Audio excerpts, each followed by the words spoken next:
Good evening and welcome. Tonight we will be continuing our read through of this book, History of the World, map by map. And if you're new here, welcome. If you've never seen these videos before, I'm glad you clicked on this one. In this series, I read through this book with you. I have not read any of the pages. In fact, I was, just reading the titles of the maps to make a cohesive theme, and I caught myself almost reading one, and I was like, no, I gotta wait till I film. I'm always so antsy to read this book with you guys, so let's get right into it. Oh, you know what I noticed on my desk? I still have some Halloween candy wrappers. Do you guys want like a candy review real quick? Hold on. Listen, my favorite, oh my gosh, look at these, they're stuck inside the wrapper. They're all mushed in there. Oh my gosh, they're stuck. Okay. My favorite non-chocolate candy is Skittles, but not this flavor. This flavor was fine. The wild berry, the regular ones are my favorite. My favorite non-chocolate candy. My favorite chocolate candy is over here. And that is Twix bars. Twix bars. This was a right Twix. And what else do I have? Oh, these. Okay, new candy review. Candies I've never tried before.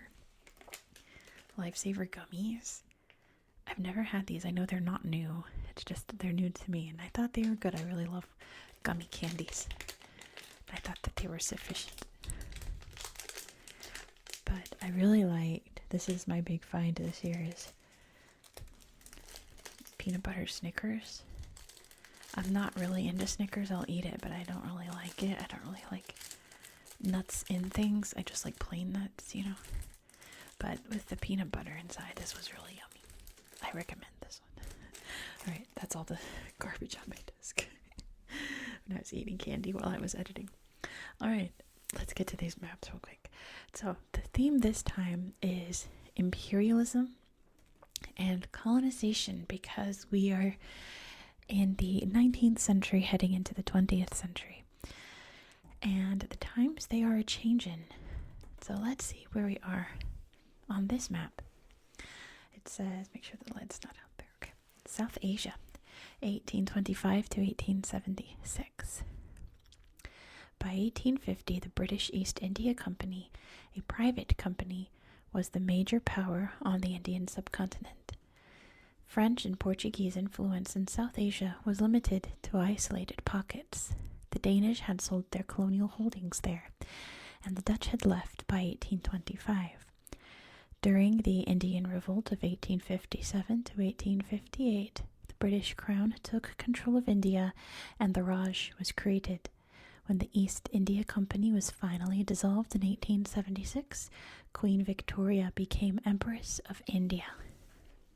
There's no little key there, but here is the British Raj in pink. I assume that's the British Raj there, with Ceylon and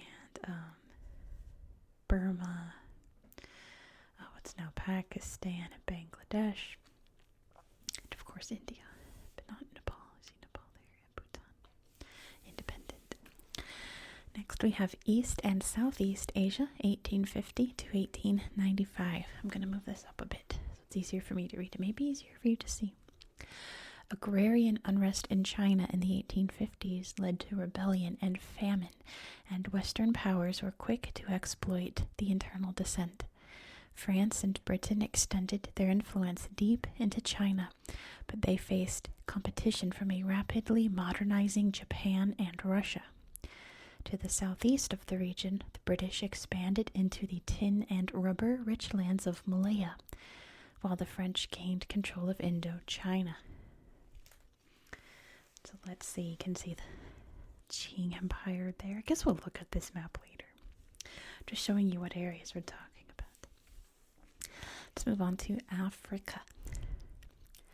Africa, 1876 to 1900. In 1850, Africa was a patchwork of kingdoms, mostly unknown to Europeans. But in the 1880s, the scramble for Africa began with the exploitation of the Congo by Leopold II of Belgium, who ran the country as a private fiefdom. Other European nations raced to secure territory, raw materials, and new markets. Colonization brought the Europeans into conflict, not only with the indigenous populations, but also with one another.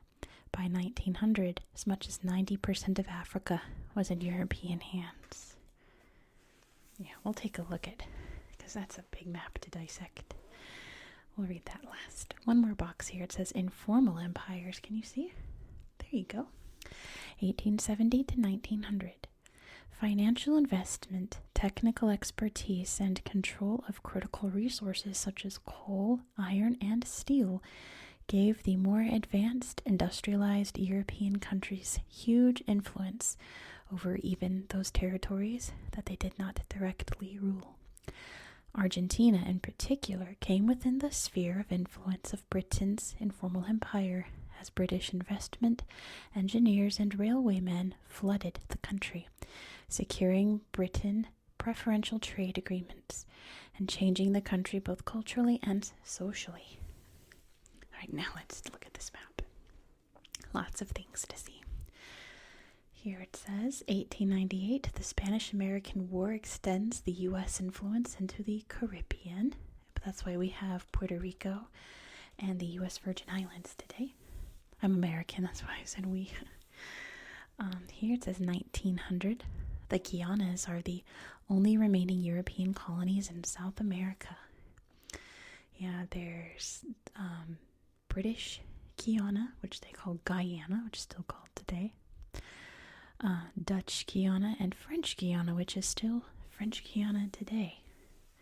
It's its own department of France. It's not a colony anymore. It's officially part of France. Let's see, in 1899, the Second Anglo-Boer War begins as the British and descendants of Dutch settlers vie for control in South Africa. You can see Cape Colony there. And it looks like there's the Orange Free State, Basuto Land, Natal. And South African Republic, I think, is the independent part. It extends into Bechuanaland and Rhodesia, northern and southern Rhodesia, for the British parts down here of South Africa, Southern Africa, and South Africa. Up here it says, let me poke this up, 1869.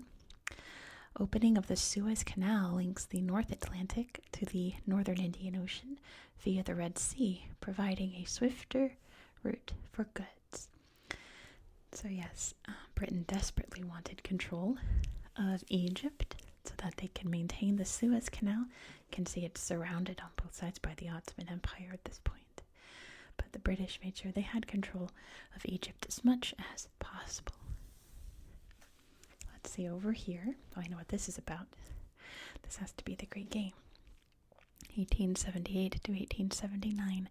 Britain and Russia vie for Afghanistan, but both fail to add it to their empires.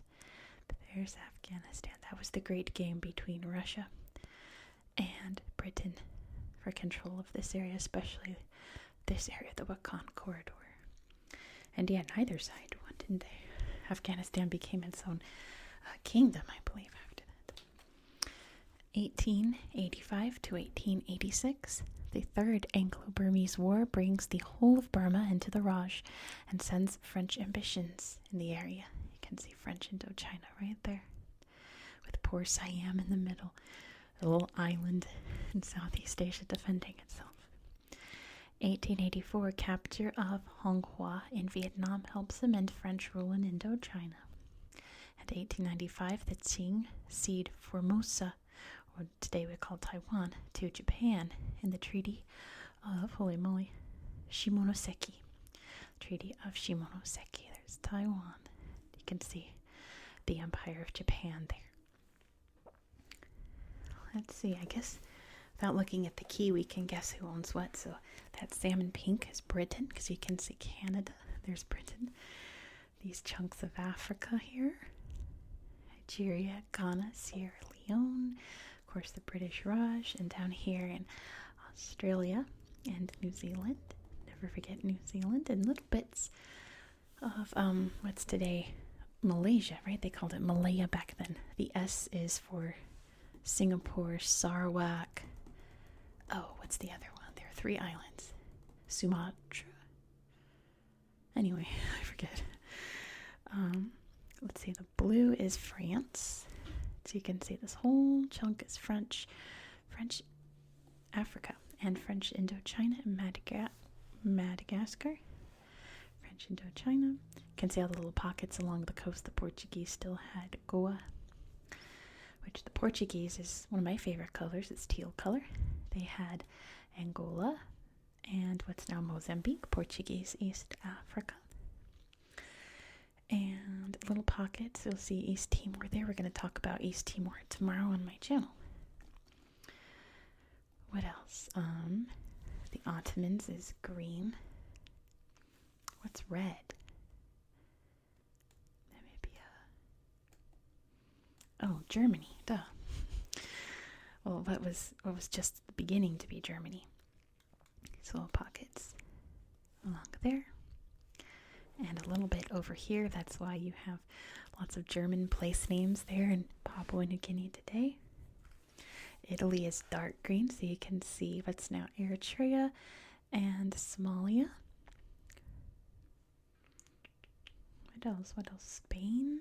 Oh, Spain. They had little bits of Africa along the coast. And I think part of India too, but maybe not at this point.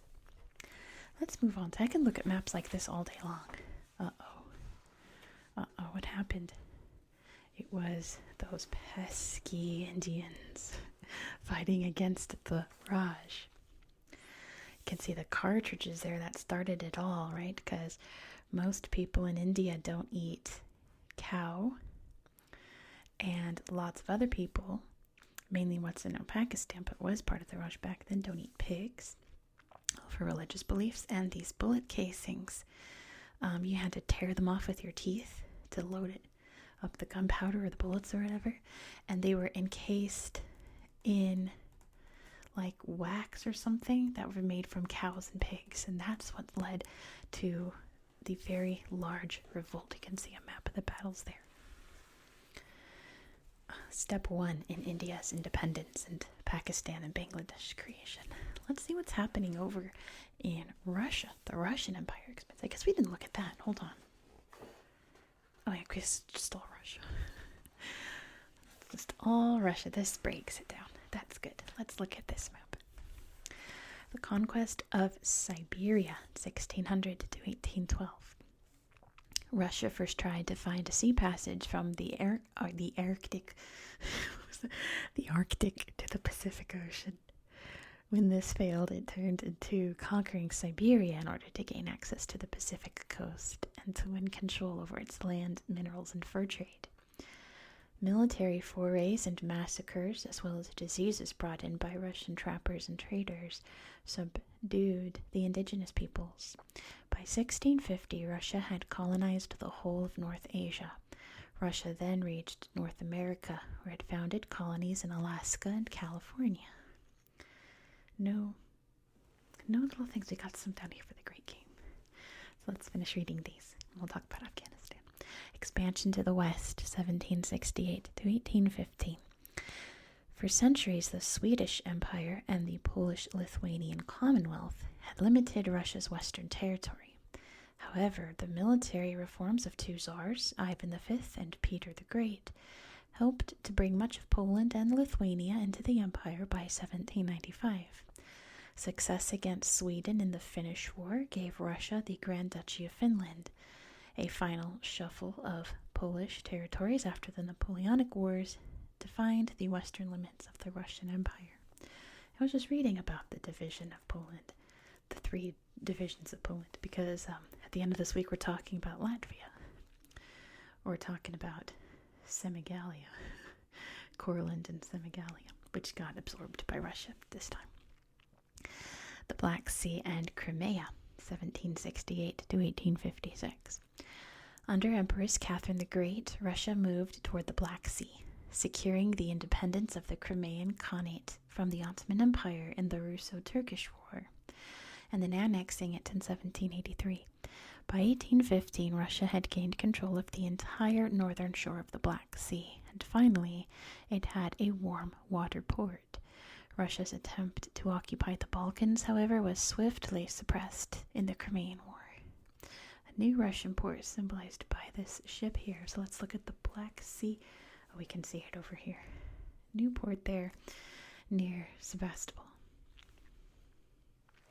Cool. One little thing there.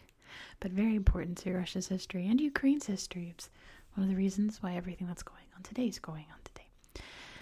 Central Asia and the Great Game, 1830 to 1895. As Russia moved south and Britain moved north from its power base in India, a series of political and diplomatic confrontations known as the Great Game played out, as each side tried to expand its influence in Afghanistan and its surrounding countries. Ultimately, Afghanistan became a buffer zone, but Russia was able to annex the valuable lands of Bukhara, Khiva, and Samarkand. So acquired by Russia during the Great Game is shown by these flags. So yes, we can see Khiva, Bukhara, Samarkand, and there's Afghanistan, which is another reason why everything that's going on today is going on today. It all started with the Great Game. Isn't that amazing, the ripple effects of history and how they are still rippling today in Ukraine, Afghanistan, and many other parts. Let's read about Manchuria. That's not so much rippling, but is important. Russia and Manchuria, 1858 to 1914. From 1858, a weakening Qing Empire ceded Outer Manchuria to Russia, an area from which it had previously been excluded by the Treaty of Nerchinsk. Russia founded Vladivostok, a relatively ice-free port, and in 1898 leased the Liaodong Peninsula from China, gaining the warm water port of Port Arthur.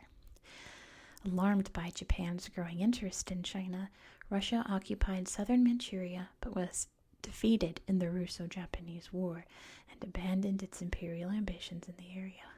So this new port is blue, so you can see Port Arthur here near the Korean peninsula. And there is Vladivostok, which is still a thriving Russian port city today. Formerly part of China, or Qing China, via Manchuria up here. Let's look at this map. Let's head to Finland. 1808, the Treaty of, what is that? Hold on. What does that say? The Treaty of Tilsit. That's what I thought it said. It's a strange name, Tilsit, between Russia and France allows Russia to move against their common enemy, Sweden, and annex Finland. Pew. Well, I guess this is original territory and new territory. You can see they gobbled up Finland and all its lakes there. But here it says 1709, Swedish defeat at the Battle of Poltava marks the beginning of Russian supremacy in Eastern Europe. There's Poltava. This says, in the 19th century, Russia conquers the Caucasus from the Persian Empire. That's where we have Georgia and Azerbaijan and Armenia. Still lots of ripples there, especially in parts of Georgia, or some of those parts have declared independence. Some parts of those have declared they're part of Russia. September 1895, the Pamir Boundary Commission protocols define the border between Afghanistan and the Russian Empire. And with that Wakhan corridor there, separating the two buffer zones. I already covered that region of Afghanistan on my channel. Really interesting part of Afghanistan. Full of history. Oh, heading up to the Bering Strait. 1728, under the command of Peter the Great, explorer Vitus Bering navigates what is to become known as the Bering Strait. He fails to sight Alaska due to mist. 1733 to 1742, The Great Northern Expedition maps the Arctic coast of Siberia and some parts of North America. Very perilous sea journey there. 1649, Russia reaches the Pacific coast. That just says Okhotsk. Okay. Oh, because it's pointing at all the cities that they founded. In what years? I see. 1689, the Treaty of Nerchinsk agrees Russian spheres of influence in East Asia. It's Trans-Baikal because there's Lake Baikal. Yeah, what's this mean? Where's the key? Here it is. Temporary acquisitions with dates. So they had these once upon a time. Same over here. It looks like Mongolia. Over here too. Oh, I see. There's the boundary. I see. That's a neat map too. I could look at this for a long time. All these dates. All these different territories here. That's really interesting. Wow. Because, yeah, this was just Russia once upon a time. All this dark green. And now it became all that you see here except Afghanistan. Of course, now it's much smaller. But it's still the largest country in the world, isn't it? All right, last map of the night is about Africa. Let's see, number one's right here. I'm not making that mistake again like I did with Napoleon. I'm actually going to pay attention to the numbers. The struggle for South Africa, 1854 to 1910. In the 19th century, the Boers, British, and Zulus fought for control of South Africa. Since 1852, the Boers, who were descendants of the first European settlers, mainly Dutch, had lived independently in the Orange Free State in Transvaal, while British power was concentrated in Cape Colony and Natal. In 1877, the British annexed Transvaal after gold was found there. At the same time, they decisively crushed the Zulu kingdom. In 1910, after two Anglo-Boer wars, Transvaal, by then was the South African Republic, the Orange Free State, and the Zulu lands were subsumed. I've never heard that word. Subsumed by a new British dominion, the Union of South Africa. So the red here is Cape Colony, which you can see down here. Cape Colony, of course, headquartered in Cape Town. Just more imaginative British names. Pink is territory under British control in 1895, so they're expanding out toward the Orange Free State. The South African Republic is teal, founded 1895. And the Orange Free State is, of course, orange, 1895. The battles of the Zulu Wars are these swords you can see over here in what's now KwaZulu-Natal. And the Union of South African Territory, can you see, is this purple line. So you can see all of this was part of British ran South Africa. Leopold II and the Congo. This is going to be sad. I hope that this isn't too, because it was a big yikes. 1876 to 1908. The scramble for Africa began with King Leopold II of Belgium. In 1876, he created the International African Association, a front for his imperial ambitions. He drew the explorer Henry Stanley, who had spent years exploring the Congo Basin, into a secret scheme to carve out a Belgian state in the region. By 1885, Stanley had secured for Leopold the Congo Free State. So Stanley's route is this teal arrow. It's dotted. Looks like it's dotted. Do you see it? Wait, hold on. Oh, there it is. It's over here. Heading into the interior. Is that it? It's got to be it. Doop, doop, doop. Doop, doop. Oh, I see it now. Okay. It's really thin. I see it heading this way through the Congo. I guess following the Congo River by the looks of it. You can see Leopoldville there. I see it now. So he came in from the east, found the Congo River here in Lake Tanganyika,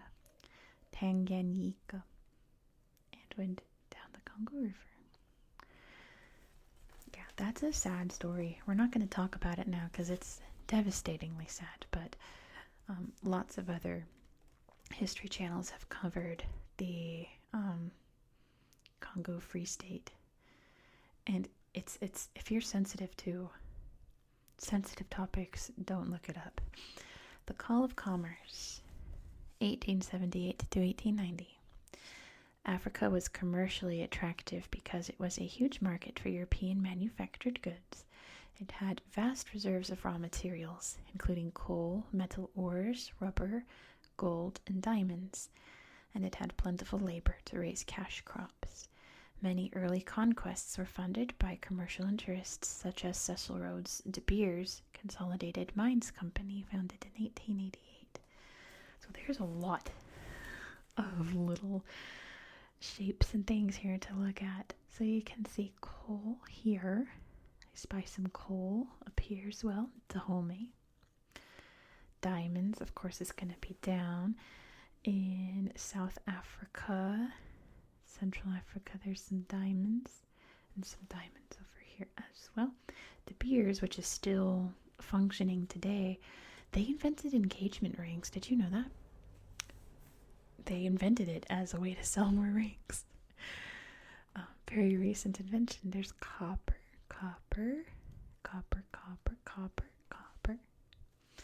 And gold, of course, down here in South Africa. Up here in what became Rhodesia. And Central Africa here. Up in Nigeria. On the coast there. Up here in Algeria as well. Don't forget the northern coast. You can see some coal and gold up there in Morocco. Lots of little shapes to look at. The role of missionaries. 1849 to 1914. In 1849, Scottish missionary David Livingstone headed for Africa. His expeditions made him a hero, and his assertion that slavery in Africa could only be ended through Christianity, commerce, and civilization sparked a wave of missionary activity.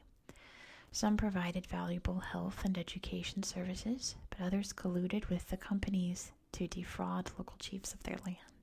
So the frontier of Christian missionary activities circa 1880 is this purple line. So wait. So this line down here is the missionary line. This line is the South Africa line. Can you see? This is the South Africa line. This is the missionary line. Okay, because we can see in Madagascar. We can see right here. Looks like a bit on the coast there. And little pockets. Like this little one over here near Dar es Salaam. Up here. What else is there? There's one more. Main lines of missionary advance are purple arrows. These kind of eggplant purple. And so heading up this way.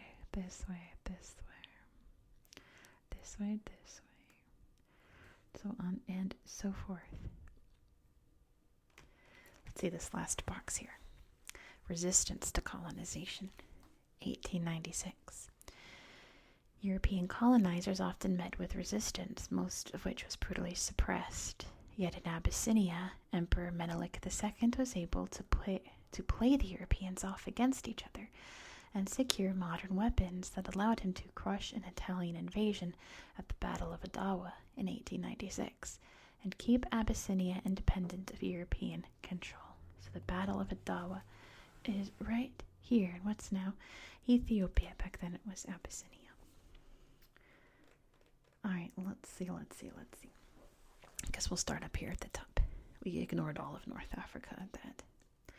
These green arrows apparently are the Italians coming in to Tripolitania, Cyrenaica.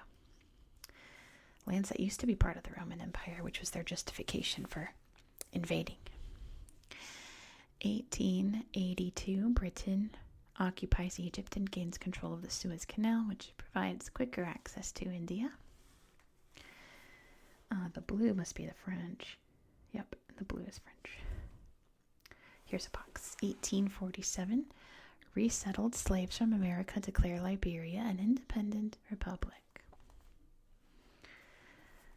1884 to 1885, the Berlin Conference declares that navigation on the Niger and Congo be free for all. Wow, how nice of them. That was obviously sarcasm. 1880, Brazzaville is founded on land given into French protection in 1875. There's Brazzaville.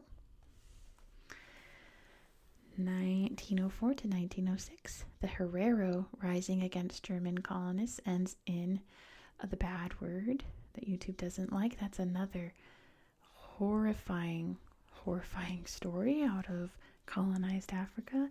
Also, don't look that up if you're sensitive to topics like that. Let's just say that they used this as a blueprint for what was to come in Germany.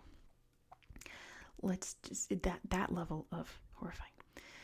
So please don't research that if you're very sensitive to topics like that. 1884, a recently unified Germany gains its first colony, Southwest Africa, which we now know today is Namibia. They had to gain independence from South Africa too. Is that all the boxes?